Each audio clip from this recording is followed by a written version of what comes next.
Good morning, everyone.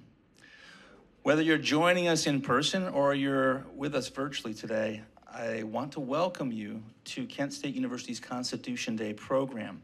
My name is Ken Burhanna. I have the honor of serving as the Dean of University Libraries at Kent State, and we are pleased to host Kent State's annual celebration of Constitution Day. Our program this year is made possible through a partnership between University Libraries and Kent State's Pre-Law Center. Before we go any further, I have several thank yous that I feel compelled to share with you. So, leading off our thank yous is Dr. Chris Banks. Chris is the interim director of the College of Arts and Sciences Pre-Law Center, and he was instrumental in putting our program together, so thank you very much, Chris. Also want to thank our awesome Kent State students who will be joining us for a panel discussion, and we'll get to meet them a little bit later in our program. I want to thank my communications team, Cynthia Williams, Angela Maddox, Mary Lovin, and Matt Merton, and their students. Thank you for putting this together, orchestrating the coffee and the refreshments. I also want to thank Mark Wazinski and Theo and Josh on his team from Teleproductions for serving as our technical producers for today's event. Of course, we are extremely grateful to be joined by our keynote speaker, Dr. Fabrizio Ricciardelli, the director of Kent State University Florence Center. Thank you, Fabrizio, for joining us all the way from Florence today. In just a few minutes, Thank you very much for the invitation. You're very welcome. Invitation. Thank you. In just a few minutes, we'll be hearing from Fabrizio. It is fitting on Constitution Day to say a few words about voting. We are proud to be a part of the Kent State Votes Coalition. We will be tabling throughout the morning in the lobby of the University Library, helping with voter registration and absentee ballot requests. I just want to encourage you to register or update your registration to vote. It is our most powerful tool as citizens. Kent State Votes will be offering several in-person tabling events throughout this late summer and early fall. Many online resources are already also available. For more information, I direct you to kent.edu/vote or to stop by one of these tabling sessions with your questions. So now a few words about Constitution Day. On September 17, 1787, our founding fathers signed the U.S. Constitution. For over 200 years, the Constitution has served as the supreme law of the land. The Constitution, along with the Bill of Rights and other amendments, define our government and guarantee our rights. Each year on September 17th, this year, due to the calendar, we're celebrating it on today, the 18th, we as Americans celebrate our Constitution.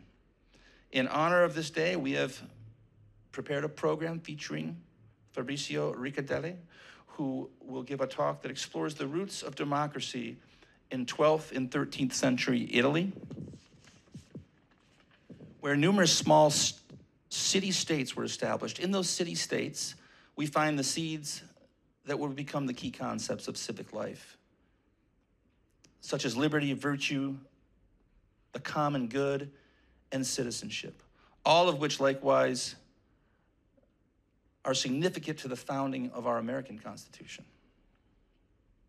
I want to remind you that we are practicing civil discourse today. So, time permitting, we will have some question period at the end of our program.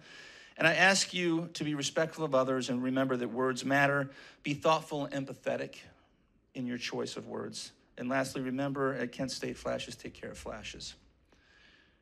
Finally, for those of you joining us in person, I invite you to join a piece of our Constitution cake. It is an impressive cake, by the way. Check it out before we cut it all up. But it's right in the table towards the back of the room here. Now it is my pleasure to introduce you to my esteemed colleague, Dr. Fabrizio Ricciardelli. Dr. Ricciardelli has a BA in Medieval History from the University of Florence and a PhD from the University of Warwick in England. He has held many positions in his academic career, including Professor of Renaissance History at Georgetown University, beginning in 2004. From 2010 to 2012, he served as Academic Director of the Georgetown University program in Florence. In 2010, he also became the chairman of the scientific committee Villa La Balzi Studies. In 2012, Kent State appointed him as director of our Florence program. He has several journal articles, conference presentations, and reviews to his credit. He also has authored and co-authored numerous books on institutional and political history. His main area of specialization is Italian city-states in the social, economic, political, and cultural landscape of medieval Europe.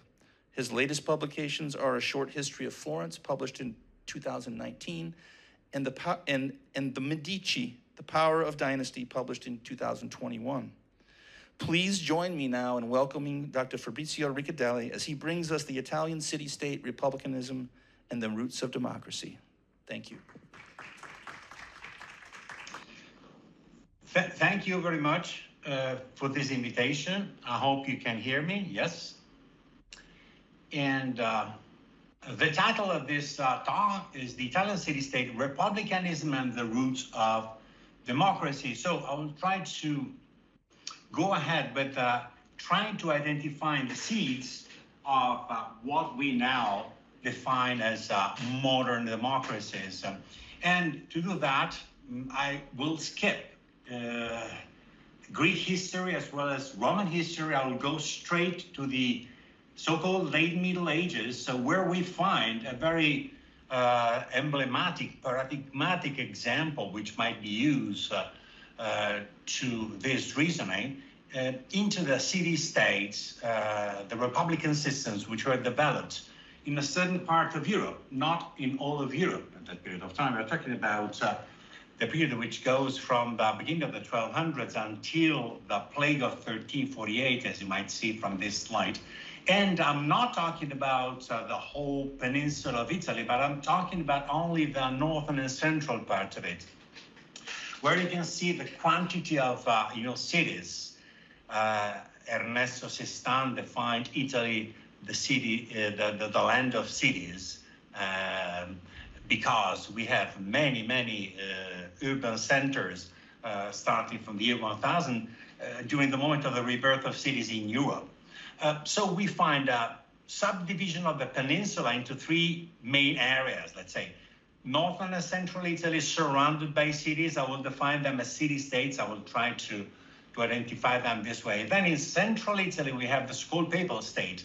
So the Pope ruled Rome, and of course the surrounding area of Rome. And then we have south of Italy, which we have Sicily, of course, controlled with the Kingdom of Naples as well, by the French Angevin family, so the crown of France. So the peninsula is subdivided in many subsections, but what is very interesting to study is what happened in these city-states. And to do that, I will use mostly, you will see this from the following slide, but I will use mostly two examples. One, the city-state of Florence, and the second, the city-state of Siena, very close to it, but another state in the so-called time of Dante. So the city-states were self-governing, and the sources are talking about proprio regime, that they had their own regime. In other words, they were political structures in which we have this total government participation among the society. So the majority of the society is entry into the spotlight of politics at that time, which is very unusual because in the rest of Europe we have what? Monarchies. So in other words, vertical powers from the king, to the courts surrounding the king, and of course all those who were in a sort of feudalist state organization of the state controlling the satellite areas of the country. In Italy, we have, in northern and central Italy, the experience of the city-states. And even if the term democracy is never used, so I wrote down this provocative noun within the title, but of course we are talking about, the sources are referring to res publicae. The res publica is what Cicero defines this way, the thing of the people. The communal society is giving us an example of proto-modernity, of early modernity, of what will be developed later, and what we find in an enlightened way in the Constitution of the USA, launched, written, signed on September 17, 1787. Now, you can see from this slide that we have that Siena and Florence are not alone. So we have Pisa, 1080s, Lucca, 1080s, Milan, 1081. So we have a variety of cases in which these cities are not simple cities, became real states with their rules, with their constitution, with their ruling classes, and so on and so forth. Now, let's try to define the meaning of republic. Res publica, as you have seen before, referring to a republic, we talk about a political system in which no one is controlling the other, but everyone is controlling the other through the shared laws, the common good, the common things. So, in other words, we have a republican system wherever we have a democratic society in which the common good is shared by the many, in other words, by the people. Now, in northern and central Italian city-states, we have what Cicero anticipated a few centuries before, considering and trying to define the concept of republican system, of res publica, of a republic. Cicero was living in a moment of crisis, as you well know, because Rome, in its tradition, had three big phases, starting from monarchy, passed into a republican system, and then from Augustus onwards, meaning 27 before Christ until 14 after Christ, the tenure of Augustus. So we have the transition from a republican system into a principality, into the empire. So what is Cicero referring to is exactly this. Let's try to remain into a republican system. Don't, please, Senator, help me on not going ahead with a oligarchical system which will give birth to a dictatorship, to a single person, to Augustus, in other words. But of course, the process that Rome was living was not controllable, and the process which happened and transformed Rome was that of the empire. So in other words, the public thing is the res publica. The government that belongs to the people is the res publica. The government which has its foundation, the observance of justice and the commonality of interests, which is exactly what we live, and what we have in our constitutions nowadays. Now, the two examples I will use in this presentation are the city-state of Florence and the city-state of Siena. In 1282, in Florence, we have the government of the priors launched. Who are they? And here we go with the real core element of this presentation. The priors are expression of the middle class. The priors are expression of the mercantile class. The same happens in Siena in 1286, the government of the nine. So in Florence, we have the priors, which are usually 8. Sometimes we have cases in which we have only 6 priors, but that's not the point. The point is the relationship between the people and the government, okay? So we have the first moment in which we have in history the relationship between the public sphere and the commoners and the people. So the privates are meeting and deciding from the community, giving birth to a sort of proto-democracy, electing whom? The priors. In Siena happens the same thing. We are 4 years later, 1286, the government of the nine. So I'm not called the same way. So wherever you go within the city-states I was showing before, you might find different names, but the protocol, the procedure, the governmental imprinting you might find in all of them is that of the city-state, that of a city which is acting as a state. The Nove was, the government of the Nove was backed by a political party formed by the merchant families that sat on the city councils, something unheard until this moment of time. And who are those who are sat in the councils as you might see from the last sentence of this slide, the members of the popolo. Who are those who are members of the popolo? Should you, and this is what we find in the sources, okay, in the state archives of these cities, because fortunately for us, all the documents which are making the city-states so well studied and more studied is because we have preserved and maintained all the books in parchment which are talking about the meeting of the councils, what they discussed, what they voted, you know, who were the priors, who were the nine, and so on and so forth. The popolo, those who are making, you know, that the governmental system existing are members of the popolo. In other words, non-noble people. And here we go. Commoners, butchers, blacksmiths, professors, judges, notaries, physicians, spice sellers, all those who had something to sell on the market, all those who had to work. What we define the middle class, okay? This is a big revolution. Why it's a big revolution? Because one might say, okay, what about Athens in the 5th century after Christ? What about Rome in the time of Cicero? Wrong, because they practiced slavery at that time. In this period, we don't have any slavery practice in these city-states. So it's the first time in which the mechanism of the relationship between the public sphere and the government is exactly intertwining.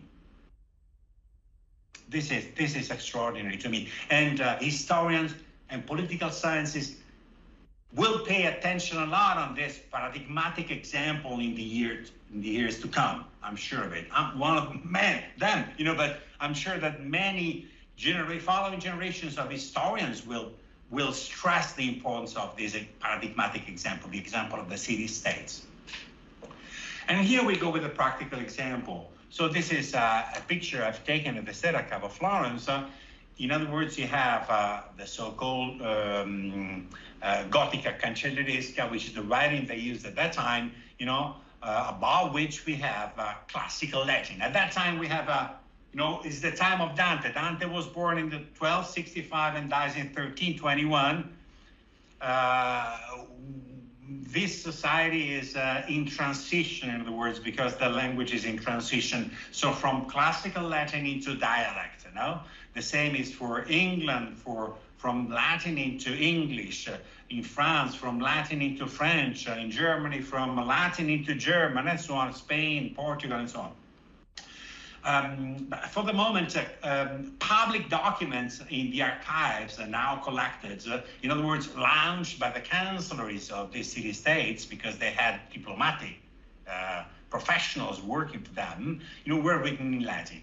If you're able to read the writing, you might discover that you have, you know, first names, second names, you know, professions they practice, and so on. This time we have the example of Dante Alighieri's June 15, 1300s, the legislation of the priors of the office, period, June 15, August 14, 1300s.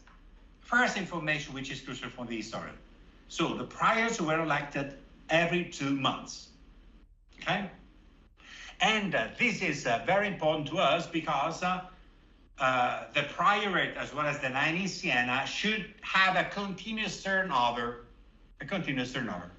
So who are those who are, and then you'll have a, you know, part of the speech focused on this, those who are eligible, you know, in these councils, in these offices, members of the popolo. And the popolo was formed, as I wrote down before, by middle ranks of the urban society and family involved in working activities. This is the main one related to Florence, but also in Siena we have, you know, we have the wool industry, very, very, very, very important. Now, according to Giovanni Villani, Florence in the 1300s had more or less 90,000 citizens. I give you only a simple comparison with other realities in Europe. London had 15,000, Cologne had 20,000 citizens. The same is for places like Rome, which were totally abandoned at the period of time, too dangerous to live there, the city to be sacked. Now the sacks of Rome were many at that time. So Florence is one of the most important places in all Christendom, okay? So more or less 90,000 citizens. In the beginning of the 1300s, 30,000 people, in other words, 1/3 of the population was involved in the wool industry. So that's a fantastic information if you think that, commoners had a job, commoners could contribute to the state, could pay their taxes, could be involved in a guild. The relationship between, as I've said before, the private sphere and the public sphere. You, the citizen, they, the citizens, and the state, something which is not detached from them, but it's an integral part of their life. So guildsmen were an integral part of the society, one of the mechanisms for democracies, in all times, everywhere. Now, how can we refer to city-states? Why can we refer to Florence or Siena as a state? This is supported by the sources, evidently.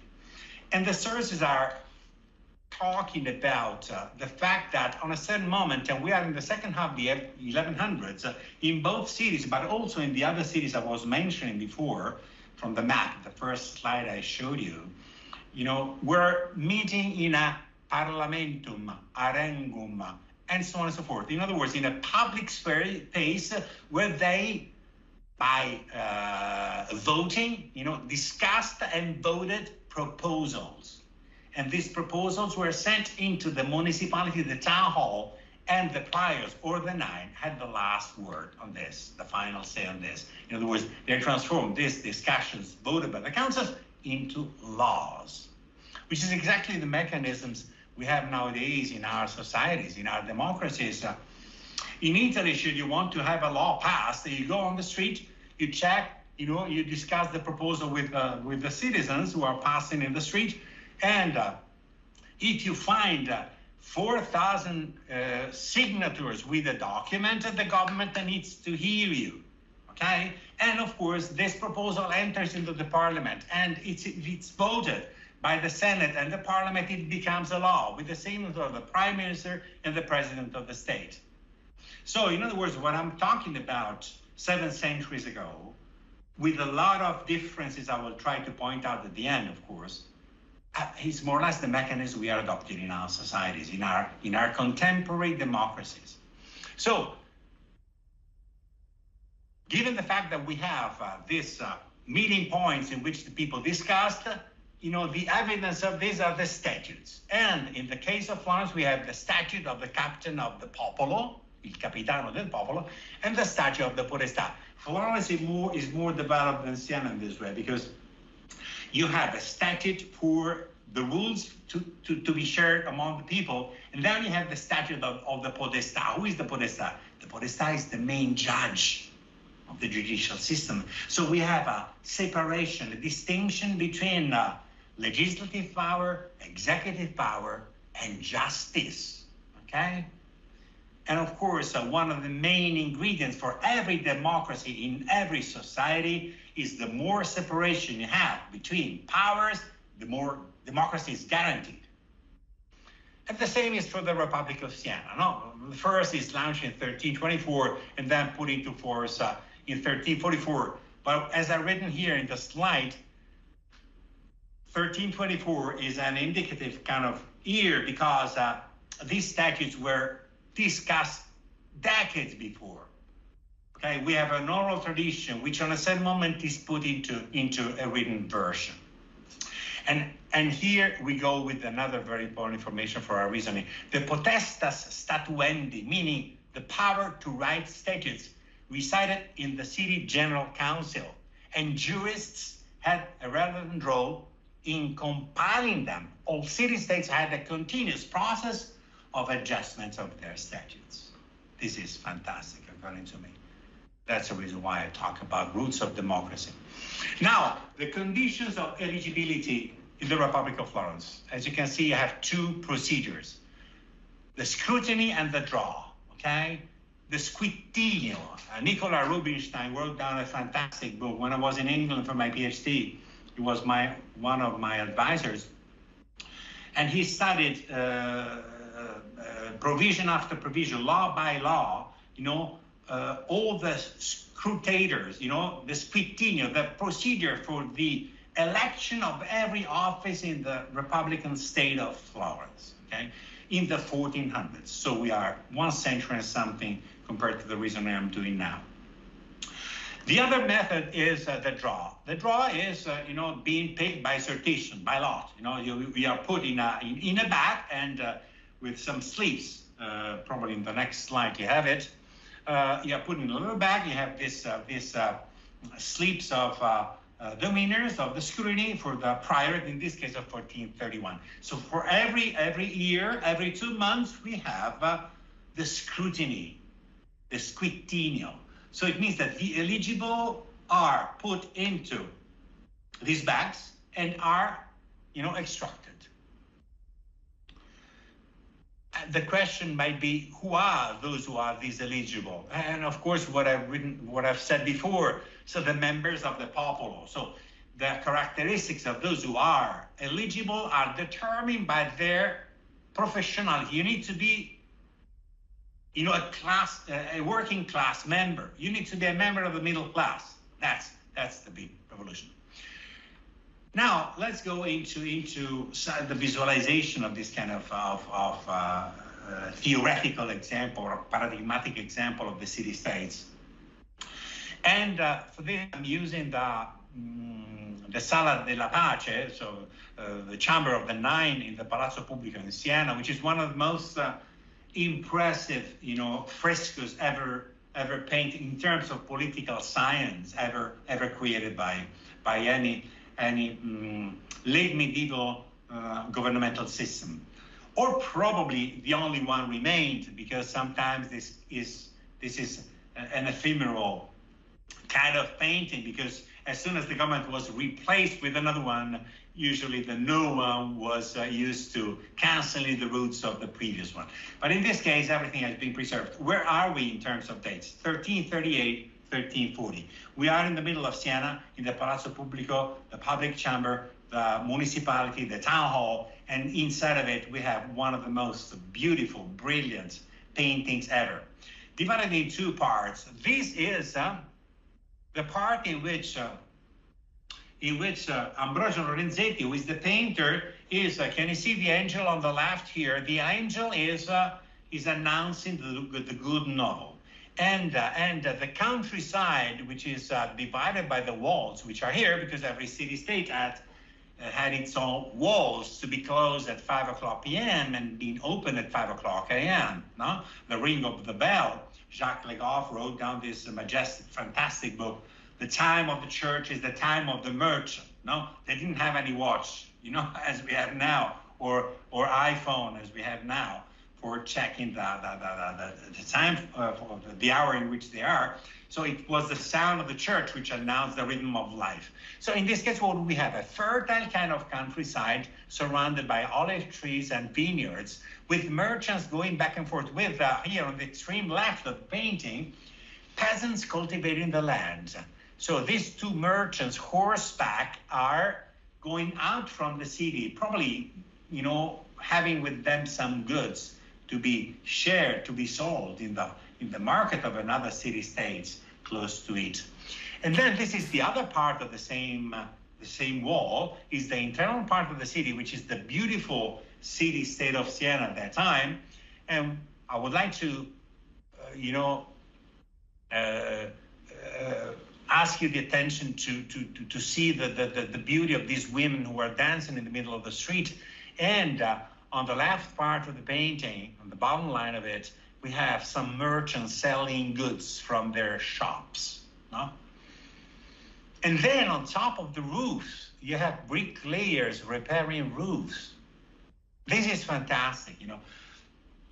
Lorenzetti is, of course, painting like an open book what has been theorized by Aristotle, by Plato, by Cicero, you know, talking about republican systems, talking about what democracy is, the thing of the people. So in which people are, you know, intertwining, interacting, sharing the common good all together. Is it real? Is it not real? That's not the point now. So what is important is that Lorenzetti is asked from the city-state of Siena to paint, to represent the democratic imprinting of the city-state, how open-minded it is, to its citizens. This is the point, okay? And of course, these are the details I was talking about before. And you can see this is a butcher's shop, and of course these two merchants are making a grain transaction. So at that time it was so important to have grain. Grain was everything for them. The possibility of sharing this good was meant for them, preparing bread, which was not guaranteed on the tables at the time. Giovanni Villani uses a fantastic kind of expression which probably will make you laughing. When he refers to the popolo as subdivided in three subsections: the popolo grasso, the popolo mediano, popolo minuto. But should you translate popolo grasso into English, and that's not a translation of mine, this has been done by a colleague of mine in Glasgow, who was an advisor of my PhD, with whom I wrote down recently a book, Sam Cohn, who defined them as the fat cats. So the oligarchs, those who have a very profitable kind of job in their societies, those who had food for eating at breakfast, at lunch, and at dinner. Popolani grassi, the powerful popolani. But members of the popolo, not the aristocrats, not the nobility, members of the popolo, people who had to work to maintain their lives, people who had to sell something on the market, not rentiers, not people who rented their properties and used the peasants for cultivating their land and sharing, the harvest at the end of the season. No, people who had a profession, people who, like in this painting, were selling goods in the city. A fantastic example of proto-democracy, of shared values. And here you can see the perfect and ideal, practical,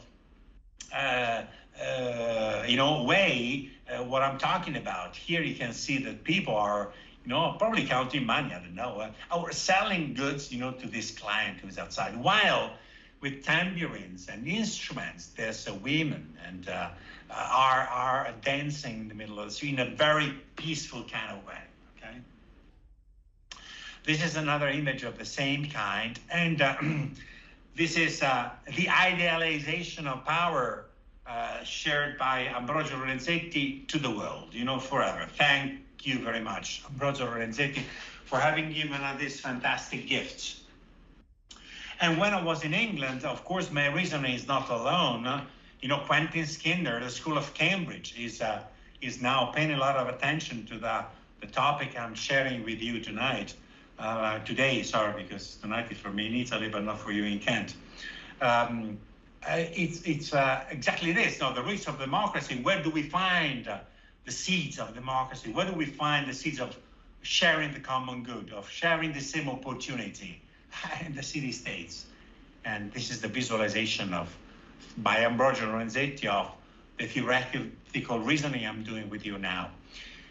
On the opposite side of the same room, we have the effects of the bad government in the city. So Lorenzetti is commissioned by the city-state of Siena to point out, okay, let's talk about the good things we are sharing with everyone, but let's advise them of what it might happen.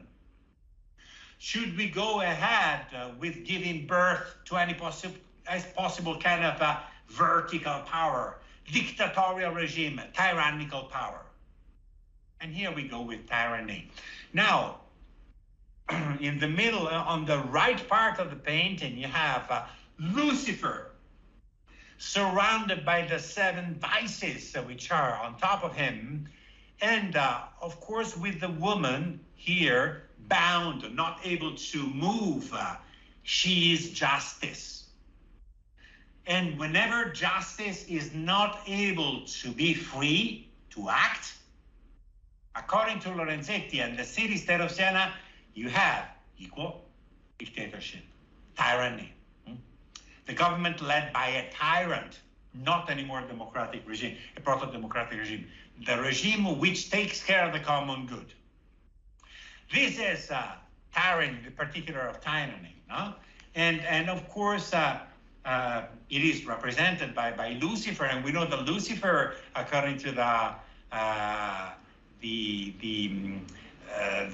medieval tradition, is one of the angels who betrayed God, you know, and collapsing from the stars on which all the angels are set, you know, or surrounding God. You know, Lucifer produced the whole, which was with the pressure of his body producing hell. No, in fact, Lucifer is imagined to be at the center of the globe. No, and as Dante imagined the Divine Comedy, hell, you know, with the 7 circles, hell is of course the whole produced by Lucifer with the collapse from the skies. At the center of hell, we have Lucifer. Everything which is not democracy, everything which is totally opposed to common and shared values. And the effects of the good government in the city are the exact opposite effects I was mentioning before. People are not anymore dancing in the streets. People are locked in their apartments, you know. As you can see, these people are not showing themselves from the balconies because they're scared to be wounded, you know, by someone walking in the street. And here we go. The countryside, while we are seeing it fertile, full of vineyards, don't forget that wine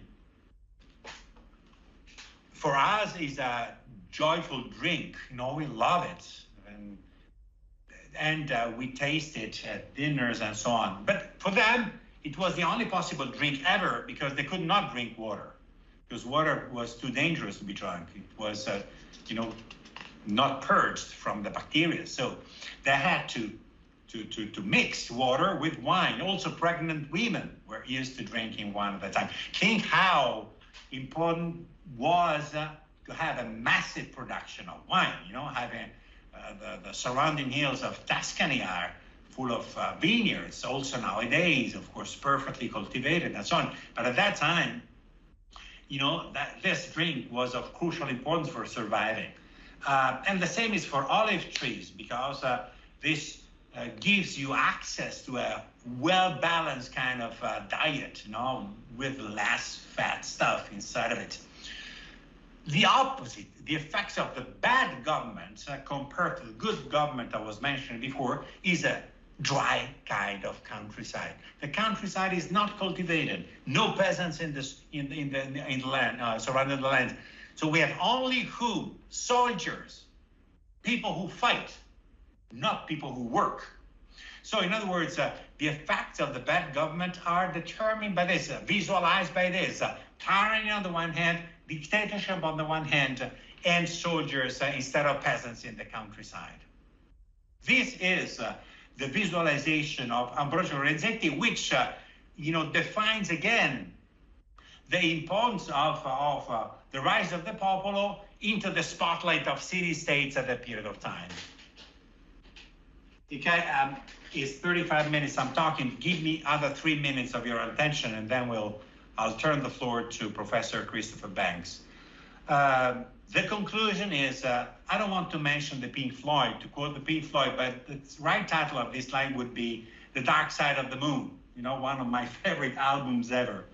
So what I've talked about is of course something in theory. So it's the paradigmatic example of the city-states. Why am I talking about this?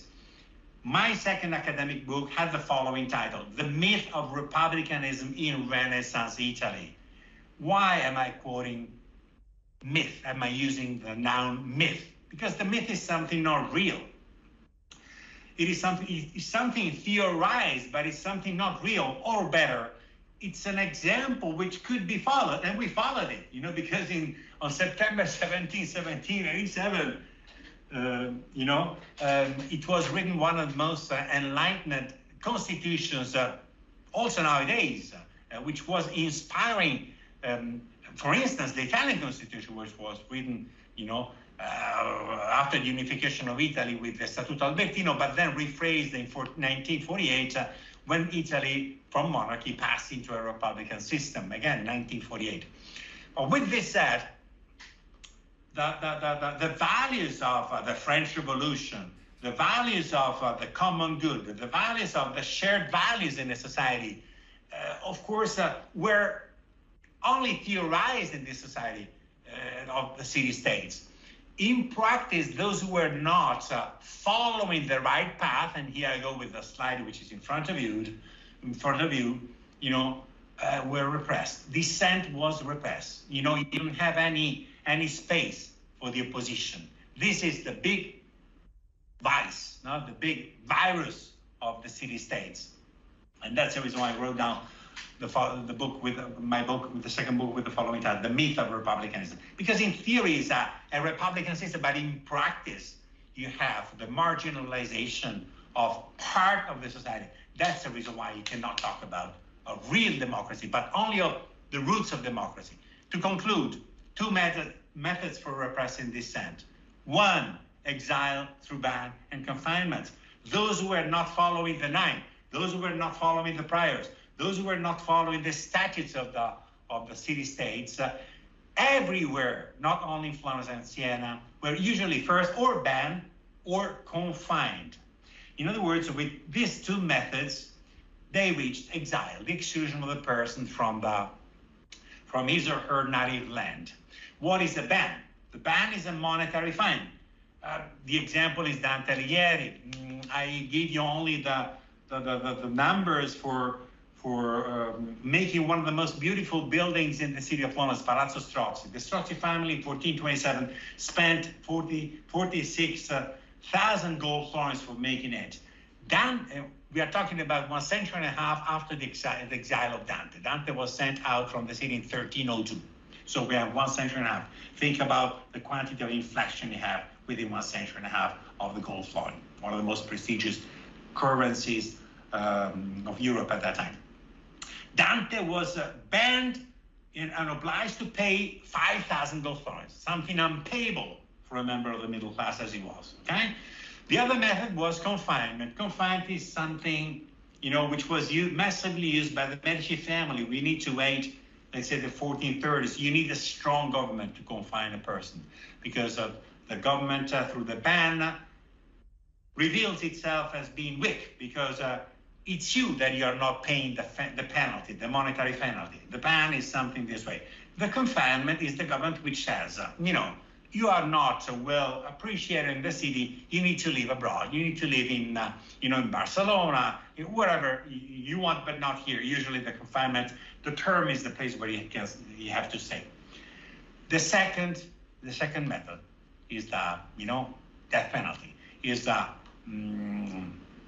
final condemnation, but this was reserved only to those who, were accused of the worst possible sin ever for this society, which was treason against the state. Now, I have to say that there are treatises on this, the way in which death penalty was used in the late Middle Ages and the early modernity. Foucault, wrote down a fantastic pages on this aspect, and how this aspect determined the creation of the idea of the state in Europe. But I'm convinced, and here I've shared with you these values and concepts, that the real roots of the European state and then of its expansion into our contemporary democracies is lying in the city-states, and the city-states between the 13th, 14th, and 1400s. Thank you very much for your attention.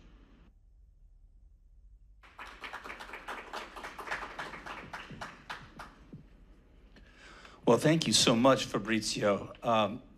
Absolutely fascinating. I especially enjoyed the visualization, using the visualizations through those paintings to help explicate your examples.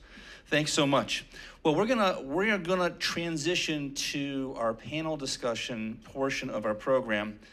And we're very fortunate, as I said earlier, to have Dr. Chris Banks with us today.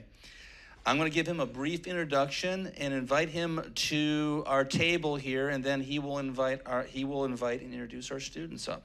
So Dr. Chris Banks is professor of political science at Kent State University. He earned his PhD in American government at the University of Virginia, his JD at the University of Dayton School of Law, and his BA in political science at the University of Kentucky. He is the interim director of the College of Arts and Sciences Pre-Law Center, and he currently is the faculty advisor to Kent State's mock trial. He has a much deeper CV, but in the interest of time, I'm gonna ask you all to help me welcome Chris forward. Thank you, Chris.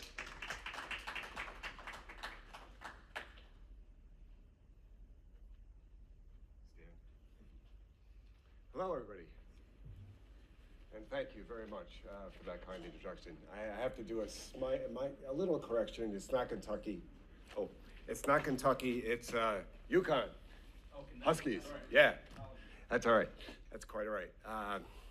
University of Connecticut is where I started things in political science. But thank you so much, and I'm really appreciative of Dean Berhanna and all the staff, and of course our esteemed guest lecturer. The basic idea is to introduce our panel of exceptional pre-law students who were very kind to share their time to come here and to ask some questions about what's going on. And just before I introduce them really quick, there's a lot to introduce, but we have to kind of get through it all a little bit.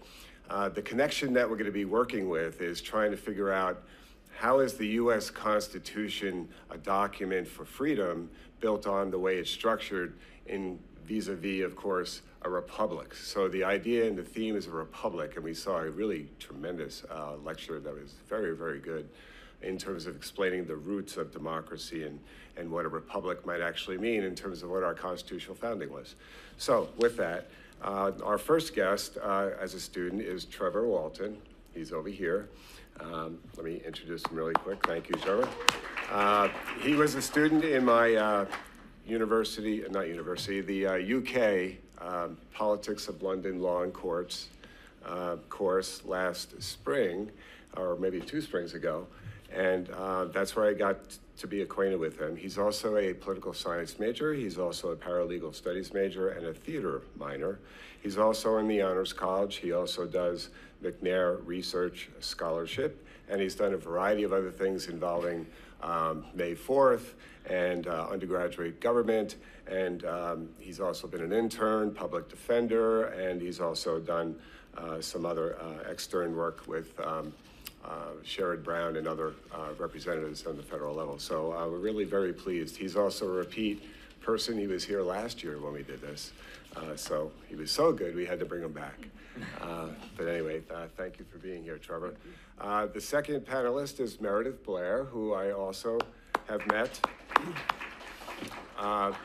as a student in my London course, the Politics of London Law and Courts. And she's a political science student with a concentration in American politics and a minor in advertising.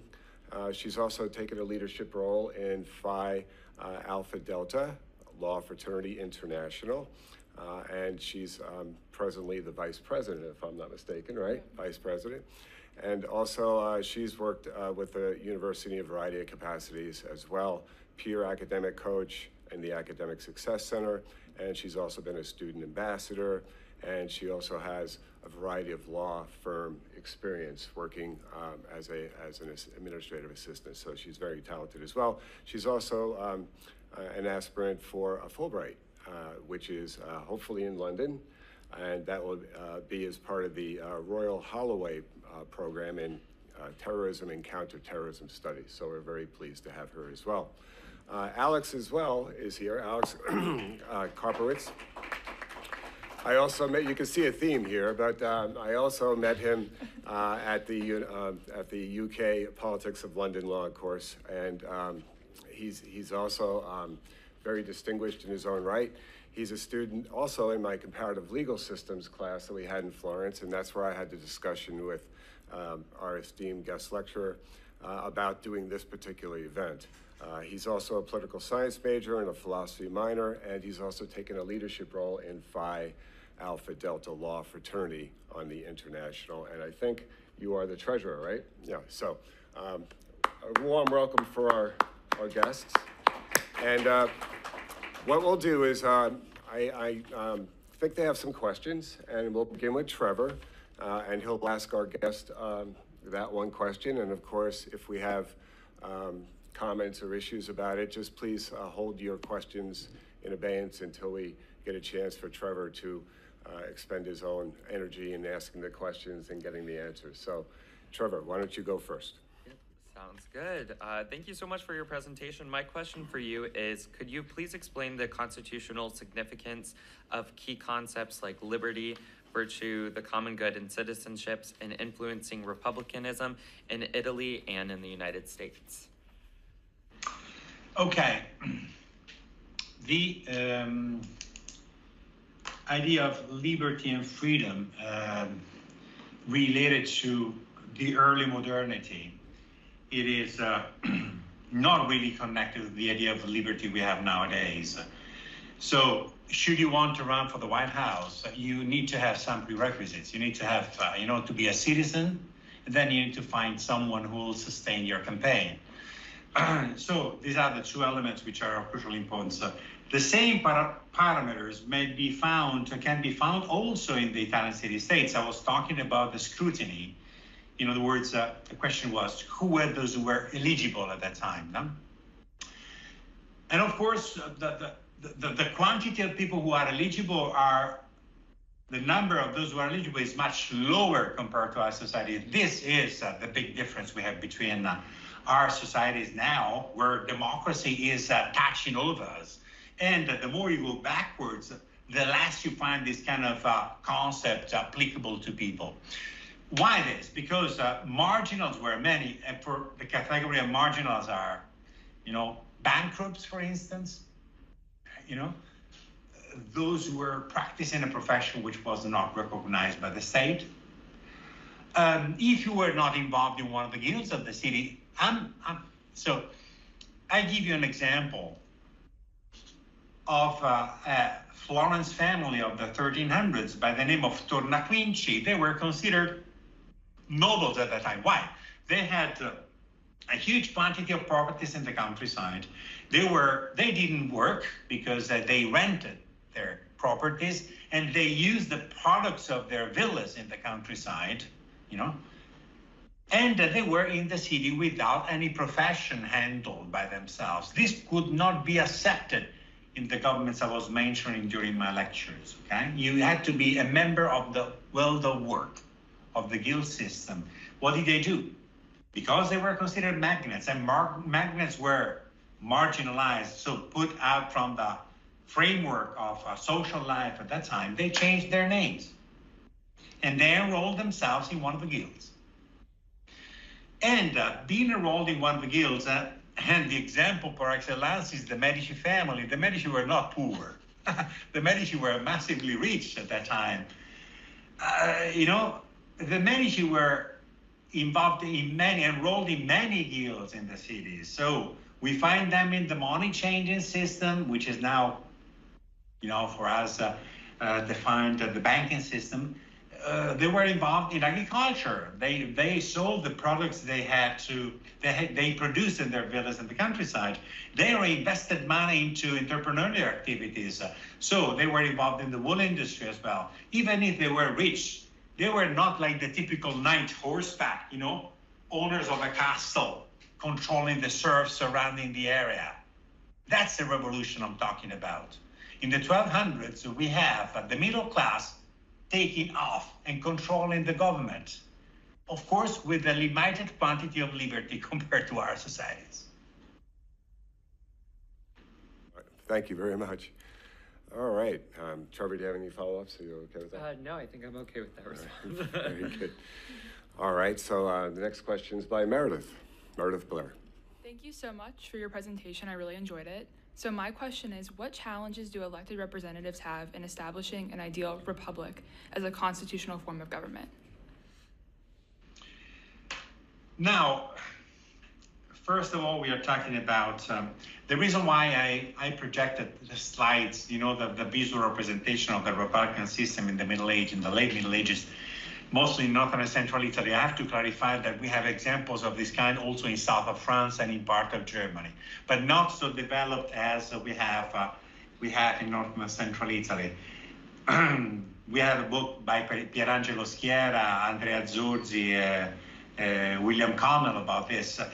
But the quality of the republicanism we find in these areas, other areas of Europe, is not comparable to the updated values we might find in northern and central Italy, meaning in cities like Siena and Florence. We are in a society in which people could barely know how to write and read, okay? So we are talking about, in Florence, Giovanni Villani, the chronicler I was mentioning before, who talks about the number of Florentines in the time of Dante until the 1340s, let's say, is the 30% of people who could write and read, which is a big success if you compare this with other realities in Europe. And the reason why they tried to visualize this kind of idea of the common good, liberty, freedom, and so on, was because those who were sat in the chambers of these councils could understand, could visualize the painting, could understand something visual, but not something written in a paper, in a book.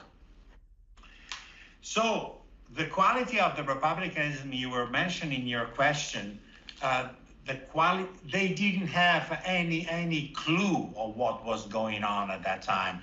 The only thing which was happening is that sometimes history goes ahead without any logic. And as Victor Turner wrote down in the 1960s with an emblematic title, which is the following: The Ritual Process. History is nothing more than a process which is ritualizing itself. It happens simply because we have some contingencies which are making history existing. Your question is determined by a series of aspects, You discussed this with Professor Banks, your cultural background, what you're studying, your interests, Everything is determined. History is the melting pot of everything, Is the science which studies everything and nothing in the same time.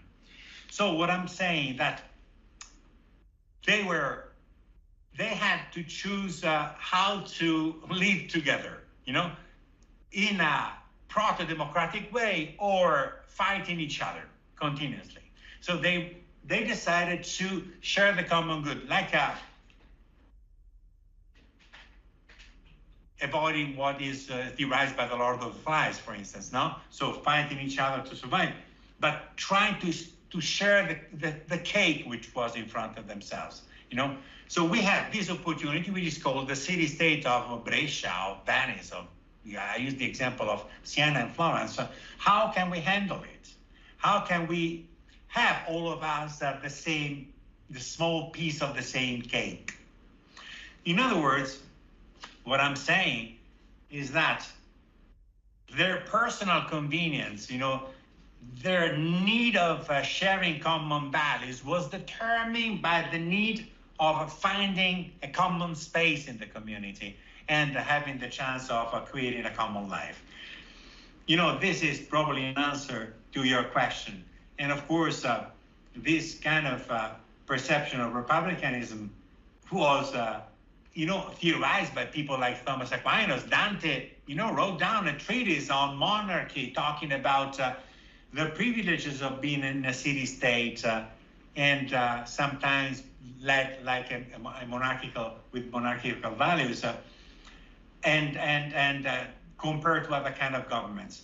But evidently it was only the ruling class to know it, and the others followed according to personal needs. Thank you very much. Thank you. Do you have any follow-up, Meredith? No, I don't. Thank you. Oh, you're welcome. All right. So, Alex, I think you have a question. Please ask. In terms of constitutional governance, what can the United States learn from Italy, and what can Italy learn from the United States? This is the question of questions. I think you are referring to nowadays, I think that to the quality of our democracies, in other words. I think that we are privileged of living in democratic systems.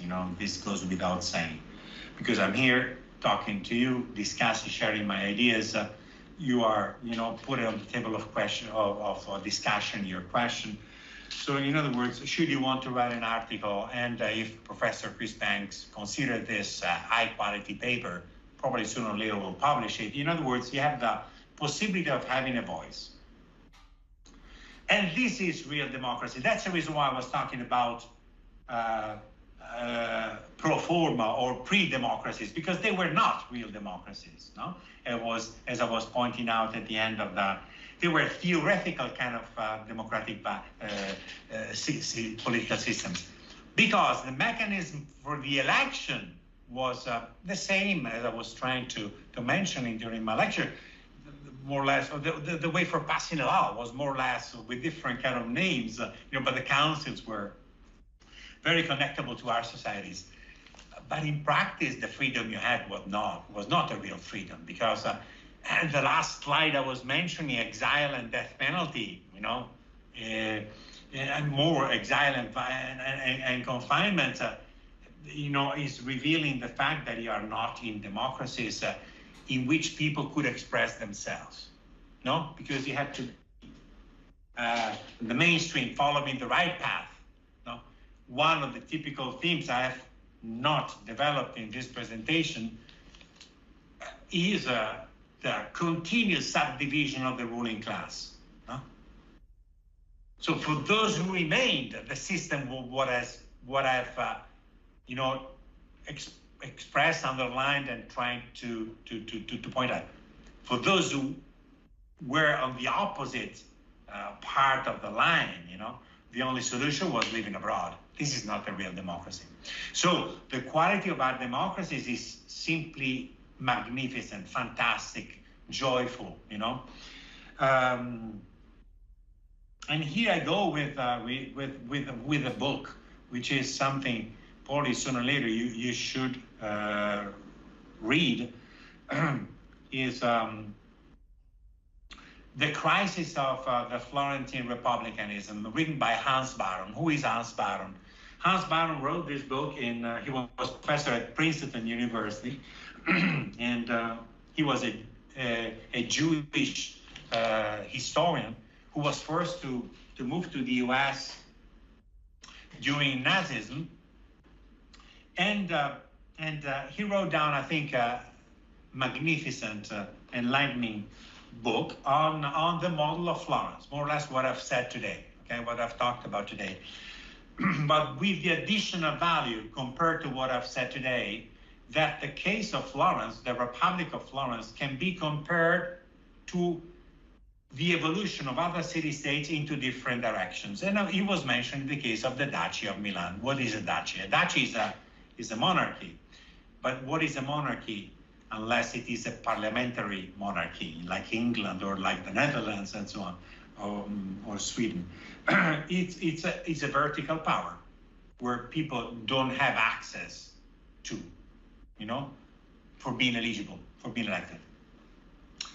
And Hans Baron, because he suffered the pain of the Holocaust, because for many reasons he was so intelligent to use the example of the republicanism of Florence compared to the dictatorship of the Duchy of Milan in the 1400s. So you can see how history can be instrumental, and that my exercise was not the first, evidently, because I'm following the path of historians who have determined as the roots of democracy within the city-states and their evolution into republican systems, like the Republic of Florence in the 1400s, compared and opposed to the Duchy of Milan, ducal regimes in which you had only one person controlling the state, with the court of people surrounding him, and with no possibility of having eligible people in the system.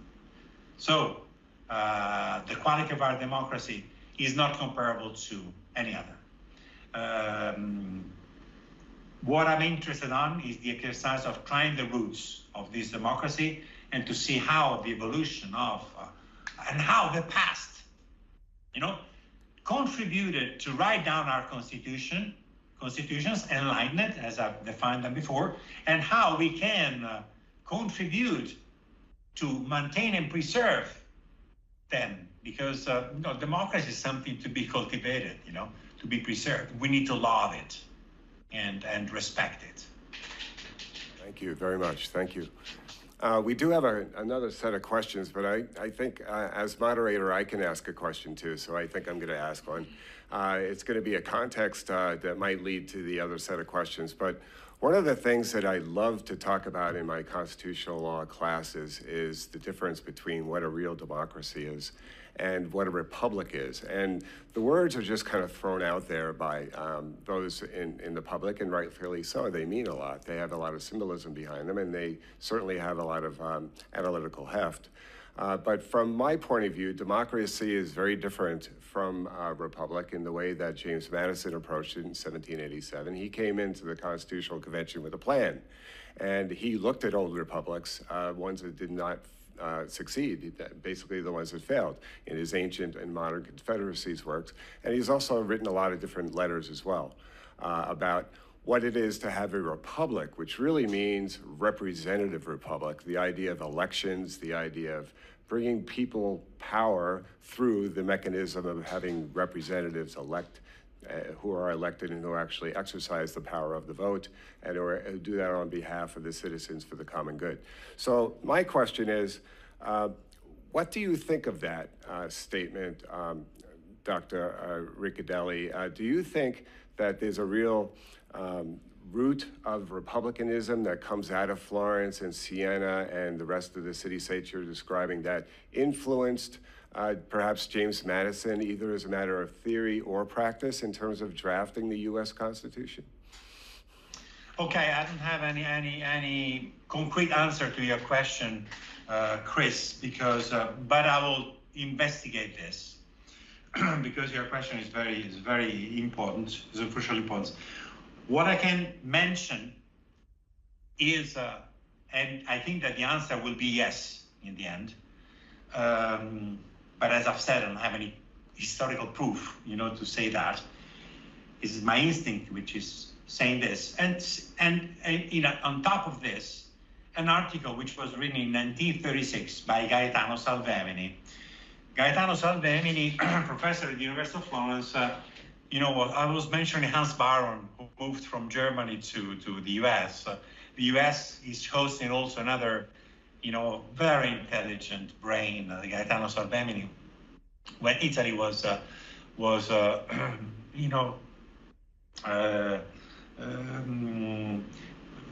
don't know how to define it, one was led by the fascist regime. So Salvemini moved to the US. He was hired at Harvard University, and he had the chance to think about and reflect about the roots of democracy. And he wrote down in 1936 an article published by Speculum, which is the magazine which is published by the Pontifical Institute of Toronto, which is the magazine produced by the University of Toronto, on the roots of democracy, using the example of Florence, but not only in the way I've done, expanding this example through the chronology of the history, from the ancient times to now, to himself, the 1930s. And at the end of this article, which is fantastic, and he talks about, of course, Florence and its modernity from the time of Dante until the time of the Medici in the 1400s, he starts from Athens in the 5th century after Christ, the time of, Plato, Aristotle, taught by Socrates, and who developed the first theories about republicanism, proto-democracies, and the eligibility of the ancient Athens, and so on and so forth. Then he passes into the Republican period of Rome, focusing on the offices by Cicero, and on republicanism by Cicero himself. And then uses the example of the city-states. And then he goes to the example of the Paesi Bassi, of the Netherlands, the 1600s enlightened Netherlands, examples of proto-democracies. And then he goes straight to the Constitution, the American Constitution of September 17, 1787. And then, of course, he refers to the French Revolution as well. And then he concludes with England and the new model of republicanism within the monarchical power, because England, is not a contradiction in terms also nowadays. So England is a parliamentary republicanism, as you well know better than me. So you have a queen, but at the same time you have a prime minister. So where is the connection between the two? It's a democracy as well. And monarchy can be a democracy as well, following this kind of mechanism. And then he concludes with US, the more enlightened kind of democracy ever. So in other words, my answer to your question is yes, not because I have the proofs to answer your question, but simply because I've read, historians who have defined the US as the real, more modern, more advanced kind of democracies in the world. Thank you very much. Yes, I agree. I mean, there's no proof of anything really except what we look at in the historical documents, like I do, like the Federalist Papers, which is a great template to understand how the thinkers were framing the Constitution. So let's, we have one more set of questions, I think, and then we'll have some questions from the audience, I hope, playing on these themes of democracy and republicanism and, of course, the Constitution and what it means today. So I think we have Trevor, right? We have another question from Trevor. Yeah, this kind of follows on what you've been explaining, but what are the concepts most important in explaining the nature, the scope of a republican or constitutional form of governance, and why? Just to add my 2 cents worth, it seems like the commonality that we've been talking about is representation within the government, whether it be from different classes, etc., as well as something you talked about a lot, is a common good and focusing on that effort. But could you touch on those kind of concepts? This is, so the other difference we have between the early modernity, let's put it this way, and nowadays is that we don't refer anymore to the classes which were defined by Marx and Engels in the Capital in the middle of the 1800s, So nowadays, we don't refer anymore to middle class because everyone is member of the middle class. So you have rich people and not rich people, let's put it this way, or those who have a medium kind of life, let's put it this way. So we don't have any distinction between, we are all citizens, we are all Americans, all of you can run for a public office in the US. Should you have, as I was mentioning before, certain elements necessary, So, in other words, being an American citizen. In the time that the early modernity, this reason is not working at all, because the middle class is subdivided in subsections. So it's wrong when we refer to middle class to the 13, 14, or 1500s. Machiavelli is never referring to middle class for evident reasons, because the middle class is subdivided in subsections. As I was mentioning during my lecture, you have the popolo grasso, you have the popolo mediano, you have the popolo minuto. What is the meaning of this? The wealthy popolani, the medium popolani, and the lower popolani. So we have the upper middle, the wealthy middle class, the medium middle class, and the lower middle class.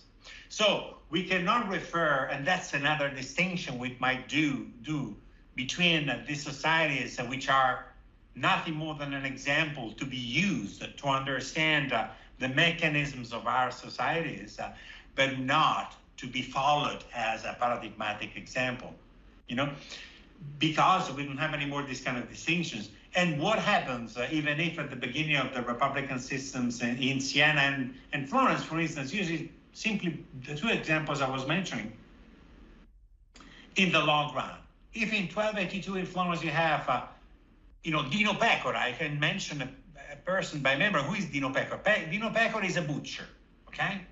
So you have butchers, you have bakers, you don't have wealthy members of the wool industry.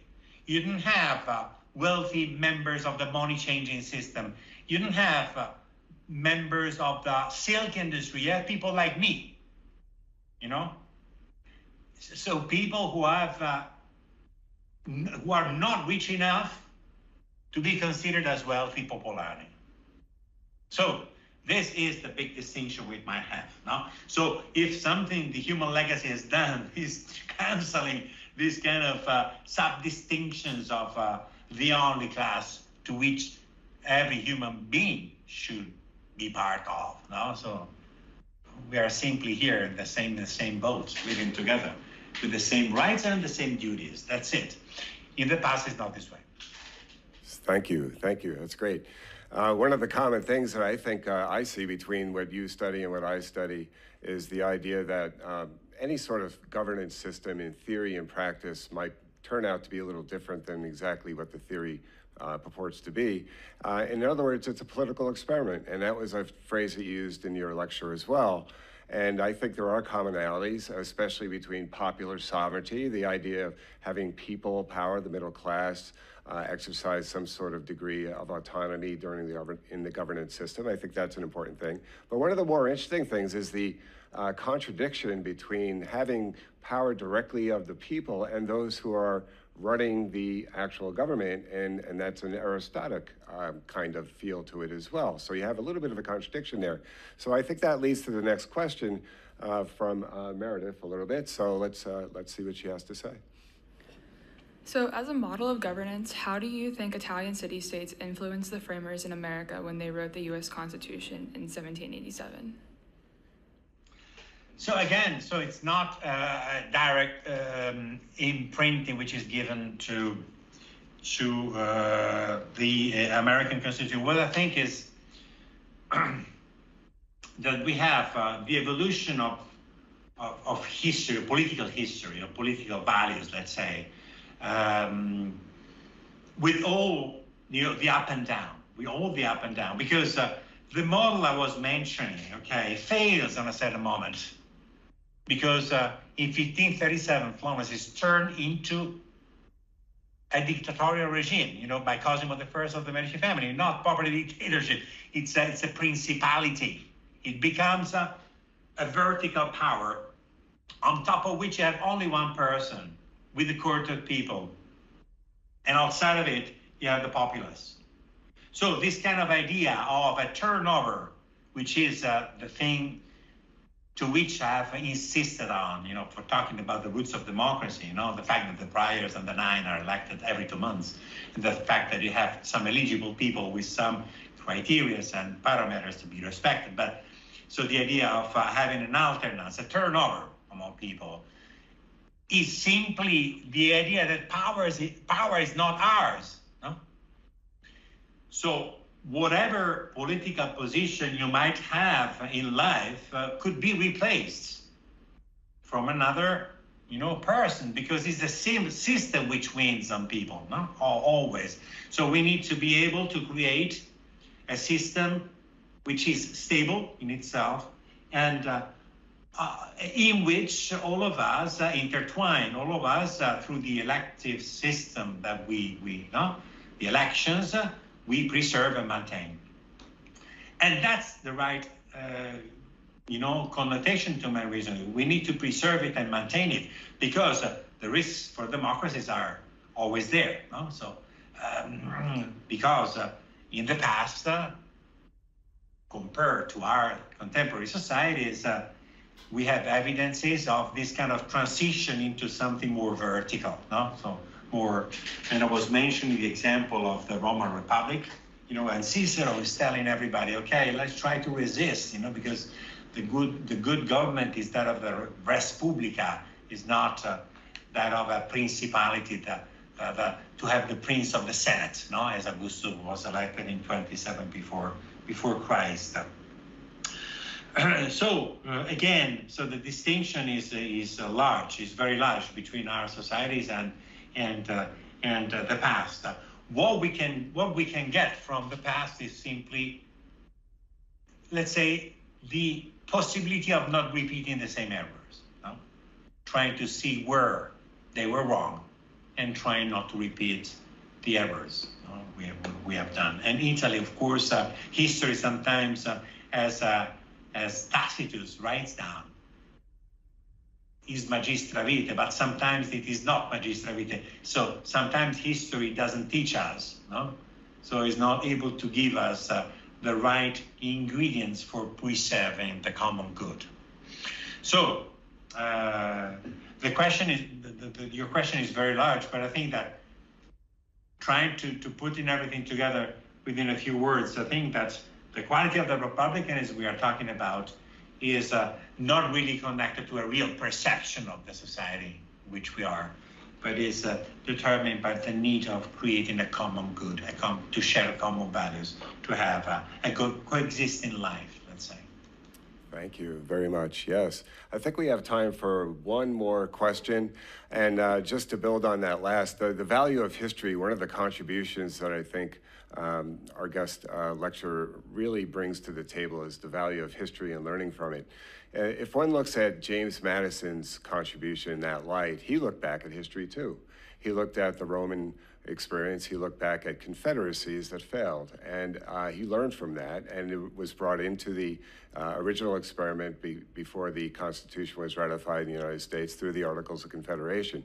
But ultimately that didn't work, and that was part of the message, and I think he revised his thinking to bring in a republic idea, one that's representative of the people in a way that we're talking about in the historical context as well. So we have one more last question on that, and you do see a theme of constitutionalism here. I apologize for that. That is my area, and just like history is an area as well that we want to kind of converge here a little bit. So the last question is by Alex, please. So what is the constitutional significance of the key concepts of liberty, virtue, the common good, and citizenship? And like, how does it influence republicanism in Italy and the United States? But if you go back to the etymology of republicanism, it comes out from res publica, no? The thing of the people. We need to define who are the people. And of course, as soon as you measure and you understand that we clarify who are the members of this kind of category, you find the measure of the quantity of liberty.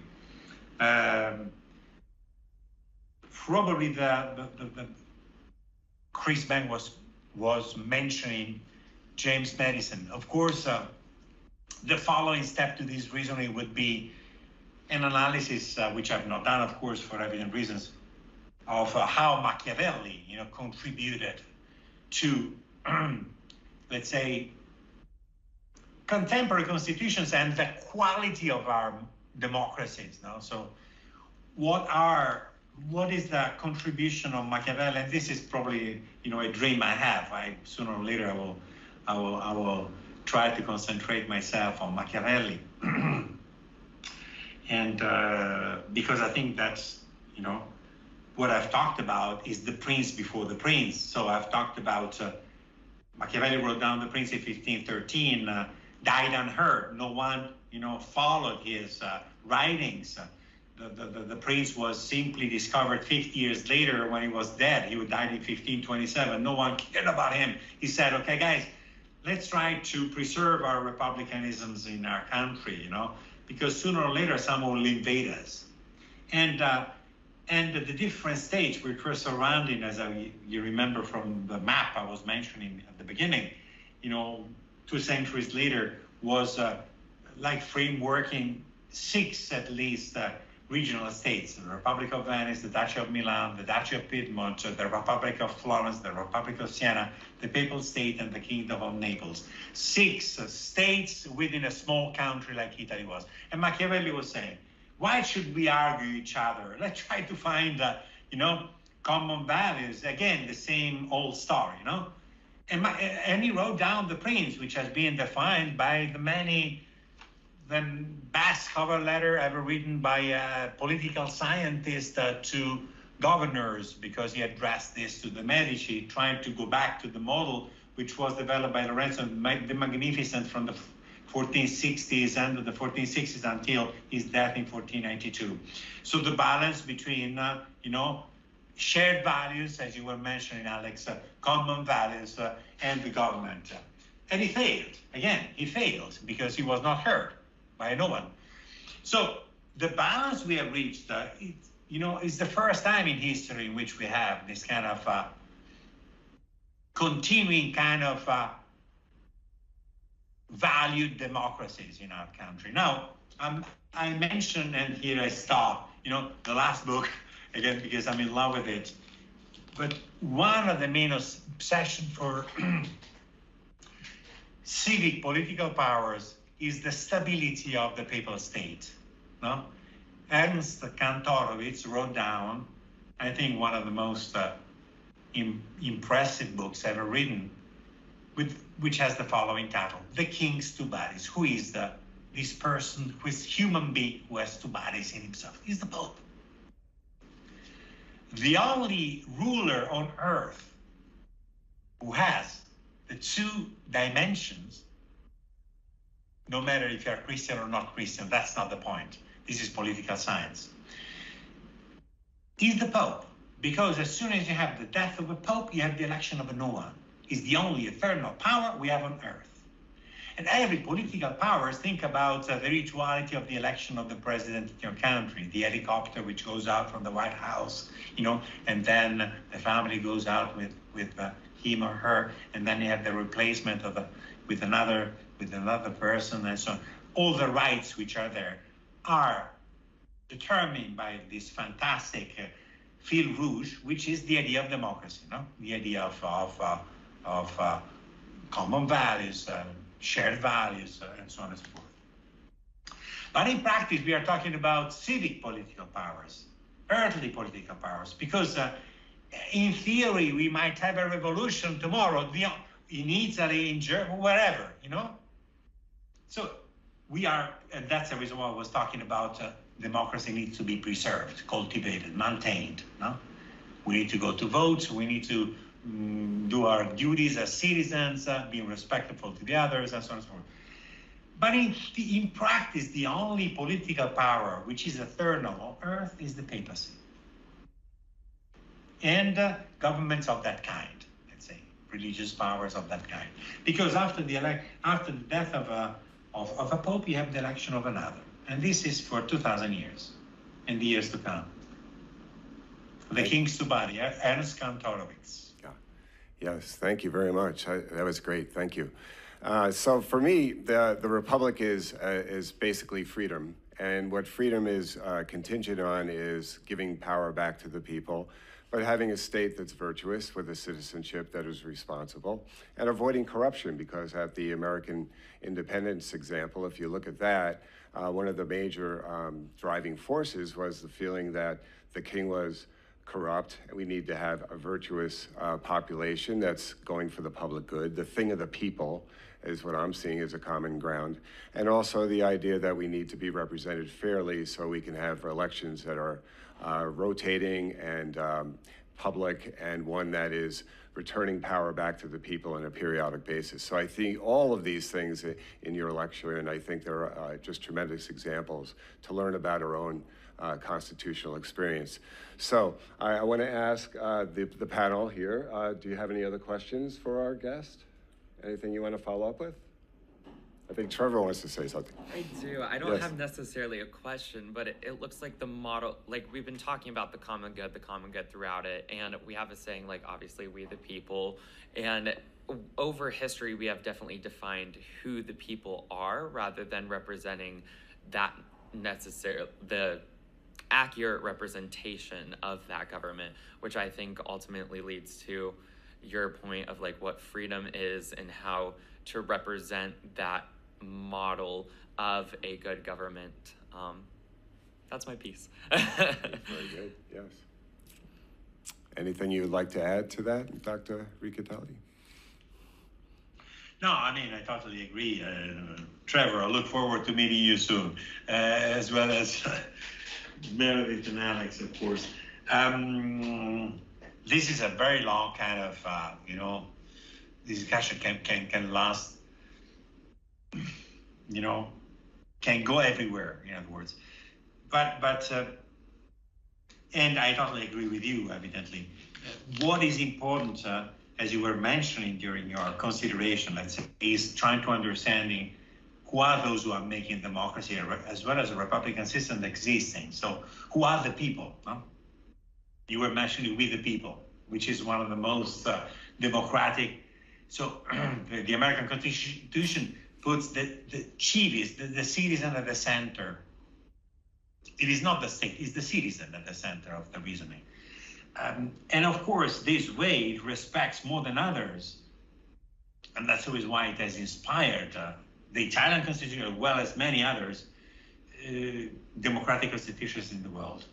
Because the idea is this: you are, as a citizen, I was mentioning, the private sphere enters into the public sphere, no? So this is not so given for granted in history, because the participation of people into the common good, into the government, is not something which goes without saying. It needs to be cultivated. You need to share a good schooling system. You need to have people growing in the right direction with the right value, sharing the idea of respect, inclusion, all these kind of values which are at the basis of our democracies, republicanisms, constitutions. And this is the process which I'm in love with studying. That's the reason why I don't study directly, the Constitution of 1787, but I try to find the roots. Because you are the political scientist who will tell us what's the meaning of that. I will tell you what kind of inputs history has given to you for making this thing happening. Well, I don't know if I'm a political scientist or anybody can do the answer to any of that, but yes, that's great. That's good stuff. Thank you. So we have some audience in the audience participation as well. We have some time for that. So I'd like to open up the floor if we have some time to field some questions. Chris, we do have a question from online. Oh, I'll read it out, okay? Tremendous.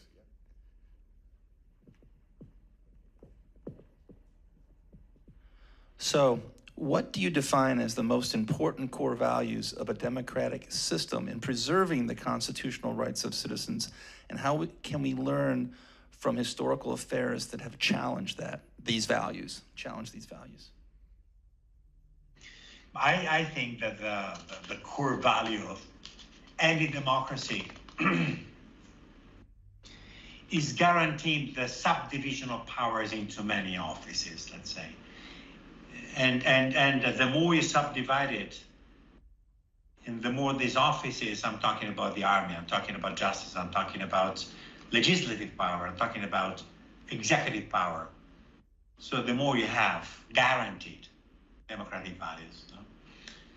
In other words, the more you have, you are intertwining within the democratic system, and the more you have guaranteed the common values which are making democracies existing. Now, again, this is put into practice by our constitutions.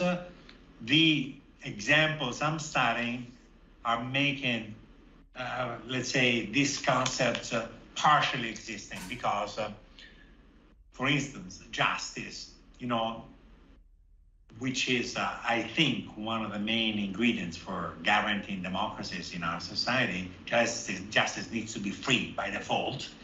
And in fact, is always represented also in Washington, D.C., in Constitution Avenue, as a woman sat with no possibility of seeing, or blindfolded, because you have to be, needs to be impartial. So I would have many possible iconological representations of justice from the early modernity onwards.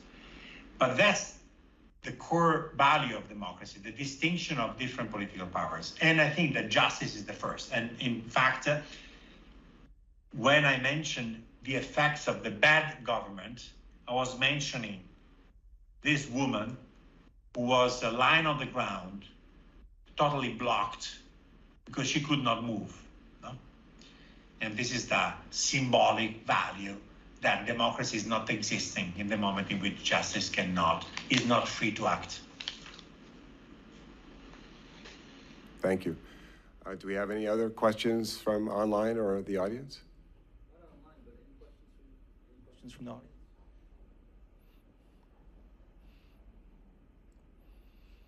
Well, I have a quick question. Yes, please. Fabrizio, I'm coming to think of you as a genealogist of democracy in this conversation, that you've been showing us maybe the ancestors of how democracy has risen in our world. And then something you just said about the image of the woman reminds me of the work of a genealogist, which is similar to maybe how democracy has arisen, in that the women are often silent or missing from the record. And I wondered if there's any examples, we've been talking about participation and access. Am I right in thinking that we're mostly talking about this new middle class? We're talking about the men in that middle class that are the participants. Is there examples of they speaking out in name of women, or women trying to access that system? Okay, this is a very good question. Okay, we don't have to judge history and try to go back to history with our, let's say, contemporary values. This is the preamble to my answer. And the consideration is the following. We are talking about a male-blind society, and women didn't have any political space within these governments. If you think that only in the 1900s, women had access to, contemporary democracies, to the privilege of voting. With this said, no, they didn't have any possibility of standing for public offices, and unfortunately, I would say, that's the reason why we need to talk about proto-democracies. That's the reason why we need to talk about pre-democracies. So they were not real republican systems. They were not. I underline not. Because many were those who didn't have access to the state. But what is important is to get the positive input of the early modernity to contemporary society. And the input is the following. Let's try to give to the people, and then we have talked about who the people are, evidently, give access to the common sphere. And that's the only input we might follow, consider. But in terms of contemporary values, these governments are a total failure. So they are a total something to not follow, evidently. Yeah. Thank you. Do we have any other questions? Because I always have questions and I can always ask. I got lots of questions. I have a comment on that. Oh, please, go ahead. Okay. So, as we go back to the last question about what's the most important value of democracy, of course, everyone's going to give a different answer. But we could look at a theoretical framework, we could look at it as a personal question to you, or for that matter. But if you look at it specifically to what you're talking about, we look at representation, back to we the people, what I was touching upon. But throughout history, we can kind of see these ascriptive ideologies. If we look at women's right to vote, first they started with all women's right to vote, but as it got down and trying to pass for it, we look at a traditionalist value, an approach that can get us far enough to advance upon that right, but necessarily would exclude marginalized groups. So women started going for the white women's right to vote, and then we look at Native American citizenship, and we can look at all of these past groups to really look forward to what is a represented democracy and what is that portion. So when I look at a democracy, I think representation is the most important, because if you don't have a government necessarily that represents your mindset or your values and beliefs, then of course those people will most likely not believe in the government, trust the government, which then leads into more virtue confirmations. Why it's important to have that elected leader that confirms your own virtues, because then it is represented in government. And then we can talk about justice. How do you define justice within a political system while voting? Yeah, it tumbles and spirals, but there's a few examples to answer your question specifically. Yes, very good. So let me just add to that a little bit, in the sense that if we go back and look at what the framers were looking at, in particular James Madison, who I just, if you look at my socks, there's actually Abraham Lincoln, but I didn't have a James Madison sock. I wish I did, but I have Constitution ties. But I got them at the Constitution Center. Any event, one of the things I like to learn, if you go back, and I encourage everyone to do it, is go back and read the Federalist Papers, because the Federalist Papers are the definitive source of really looking at, beyond the actual words, what the Constitution says and means. It's really a system of political thought that is being described. So if you look at Federalist number 10, for example, James Madison was discussing at the end of his essay, which was talking about the dangers of factional rule, which essentially could be translated into majority rule, which touches a little bit upon what I think Trevor is trying to talk about a little bit there. But he defines republic as a scheme of representation, to bolster Trevor's idea and argument. I would agree with that. But he also says democracy is something that it's more like a majority rule that sometimes is dangerous. And when you look at it from that point of view, you can see what Madison was thinking about when he constructed basically the structure of a constitution that had separation of powers. Of course, freedom is at the center of all this, but yeah, separation of powers, checks and balances, federalism, but you also have the idea of representation, all mixed into one place. And he understood as an aristocrat that you have to trust your leaders, but at the same time, you have to cast a wary eye towards the public itself and the people themselves, and that's why the Articles of Confederation failed in his eyes, because much of the power that came from the people was being exercised through state legislatures that were unwieldy, as he called them, passing mutable laws that were very contradictory and self-serving, and he put in place what he called the auxiliary precautions. So in his argument in federalism, Federalist number 10, he was saying we need structures, auxiliary precautions to guard against the dangers of democracy while preserving the idea of having a republic that is a true republic, one that is representative of the people and one that could exercise power properly under the rule of law. So when we have today's politics going on, we do have versions of that, and it's important to, I think, emphasize as much as possible what we're really talking about when we talk about constitutional government, which is, of course, people power, but it's the quest of freedom, but within a context of governing that is checking unbridled power that could lead to ultimately autocratic power. And I think that's the whole heart of what our guest lecturer is talking about in terms of the historical context. So that's my piece. I just wanted to say that. Extend the sphere, as James Madison would say. Extend the sphere of the republic. Because once you do that, both in territory, but also in getting different parties, the bad effects of majority rule will be tampered down. You can never get rid of it, but he said you can ameliorate that. And that's a lesson worth learning, I think, in our Constitution Day for today and understanding the real significance of our founding. So, is there any other questions? I think we're almost out of time if we're getting close to it. I think that was a great conclusion from our side. Let's turn it over to Fabrizio for a final word. Any final word? Not so easy. Not so easy to give a final word here, because the discussion has been very, very, very interesting, I think. And as I've said, probably to be continued.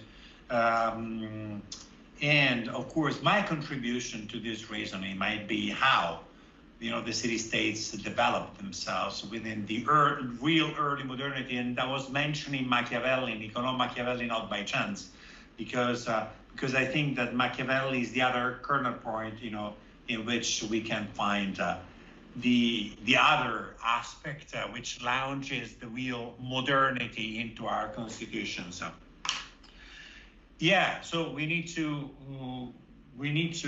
go back to reconsider the concept of democracy. I think that democracies, especially in Europe, are in crisis in this moment. Think about the percentage of voters that are going to vote in our, I'm thinking to England, 36% last, let's see what will happen, in a few years in Italy as well. In Germany as well. So what I mean is that we need to relaunch because it's not given for granted. It's not something guaranteed. We need to, as I've said, preserve it, maintain it, love it, and being respectful. And the more that we can organizing, meetings of this kind, because these are moments in which we underline and we share the common values which are making our constitutions and our lives free to study, what we love, which is a great privilege. I was mentioning the possibility of having a voice, and sometimes in history, voices were cancelled. We talk about cancel culture, but in the history, of the human legacy, we have many moments of this kind. So wherever we find the moment of cohesion, of unity, which can be used as a paradigmatic example, we need to stress it out. And this is one of them. The city-states were a moment of which can be studied, trying to understanding, with the vision of trying to understand in our contemporary democracies. Well said, Fabrizio. With that, I'm going to say, let's give a big round of applause to all of our honored speaker and to our wonderful panel and Chris Banks. Please join me. Thank you, Fabrizio. Thank you. So I think it is a good reminder that this type of conversation enriches our civic life and helps us, as Fabrizio was saying, nurture and cultivate the democracy that we are privileged to live in. With that being said, that concludes our program for today. I thank you all once again for your attendance, and have a great day. And don't forget, well, have a great evening, Fabrizio, but have a great day, and everyone vote. That is your power. Thank you. Have a good day. Thank you very much to everyone.